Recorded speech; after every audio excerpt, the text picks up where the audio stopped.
Oh BBC, it's almost amusing watching the catastrophic train wreck you have become. I remember a time, not that long ago really, when you were the envy of the world when it came to creating world-class entertainment news and documentaries.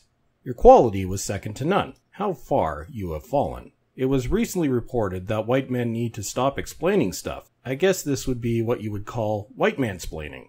Wow, the BBC really seems to hate this demographic now, don't they? According to BBC4 editor Cassian Harrison, the BBC needs to find, quote, different ways of bringing expert insight and knowledge to audiences in the future. Time to call out some hypocrisy here before we proceed, because this is a phenomenon that is really starting to piss me off. Notice anything about our friend Harrison. I think he represents the demographic he is trying to silence. Why then is he exempt? Oh yeah, sorry everyone, I forgot. He's one of those that's better than the rest of us, I guess. He gets to keep his job and go on to virtue signal while ensuring that opportunities to qualified white males are blocked based purely on birth characteristics. Isn't this, essentially, the definition of racism and sexism? Harrison, please be the change you want to be, and step aside.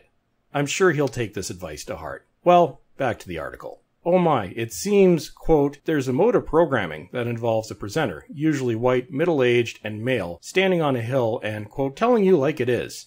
Really, Harrison, can you provide some statistical proof to back up this claim? Just as an example, I did a Google search using the terms BBC, presenter, and female and came up with one or two results. Harrison says, quote, what we're looking for is different ways to shift a form. That specialism, that information, that insight to audiences. He said, apparently, also bosses of other BBC channels had also decided that the format was outdated. Yes, white males are out of date. Good to know, thanks Harrison. Glad you were able to set us straight. Actually, what you mean to say is that you want individuals from specific demographics that can further the BBC's sexist and discriminatory policies towards white men. You know, the most evil scum in the universe. The BBC needs to be privatized and be beholden to the private market. I mean, if people really want television that is completely devoid of white males, then they should be willing to pay for it without being forced to pay for it. Unfortunately, the UK has that extortionate license fee where if you want to get traditional TV, everyone, including white males, has to pay for this crap whether they like it or not. Luckily, however, we have things like Netflix. As we learned earlier this year, classic shows like Monty Python would never be commissioned today because it featured, quote, 6 Oxbridge white blokes, says former head of BBC Comedy, Shane Allen, who apparently also forgot that this is one of the most highly regarded comedies of all time. The corporation is apparently now intent on, quote, hiring people who reflect the modern world. Spoken like a true unhinged SJW. What demographic is this person?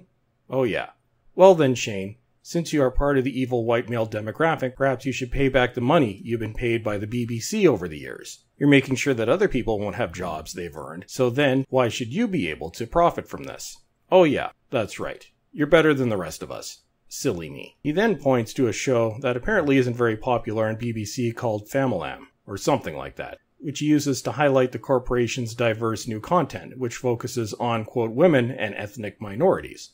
Let's get one thing clear. I don't care what your gender, race, or sexual orientation is. What I care about is that you are giving me something entertaining, free of political and social pandering. It was also made public earlier this year that the BBC is openly discriminating against whites by offering highly paid internships to non-whites only. But guess who primarily gets to pay for it? According to Breitbart, the BBC diversity numbers actually seem quite out of whack proportionally when compared to the rest of the population as a whole. Apparently, the BBC employs more than 400 people who identify as transgender, which is 4 times that of the general population. Let's get one thing clear, again.